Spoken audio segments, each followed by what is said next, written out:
তাকদির web সিরিজে অভিনয় করে দর্শক মহলে পরিচিত পান সাদিয়া আয়মান। এরপর থেকে নিজের অভিনয় দক্ষতা দেখিয়ে দর্শকদের মনে জায়গা করে নিয়েছেন এই অভিনেত্রী। অভিনয়ের পাশাপাশি বিজ্ঞাপনে মডেল হিসেবেও কাজ করছেন তিনি, যুক্ত আছেন বেশ কিছু জনপ্রিয় ব্র্যান্ডের সঙ্গে। সম্প্রতি এক সাক্ষাৎকারে সাদিয়া আয়মান ঈদ শপিং নিয়ে তার ব্যস্ততার কথা জানান। তিনি বলেন, ঈদের শপিং করা হয়নি কারণ খুব ব্যস্ত ছিলাম উৎসবের প্রমোশন নিয়ে। মেকআপ প্রসঙ্গে নিজের অনীহার কথা স্পষ্ট করে তুলে ধরেন এই অভিনেত্রী।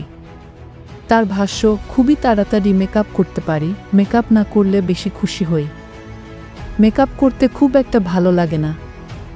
মেকআপের সব কিছুই দামি হয়, ফাউন্ডেশন থেকে শুরু করে লিপস্টিক সবই মোটামুটি ব্যয়বহুল। বিদেশ থেকে শপিংয়ের বিষয়ে সাদিয়া জানান, থাইল্যান্ডে অনেক কিছু পাওয়া যায়। দেশের বাইরে যেখানে যাই সেখান থেকে কিছু না কিছু কিনে নিয়ে আসি। গত 6 থেকে 7 মাসে শপিং করিনি, শুধু ঈদ ছাড়া।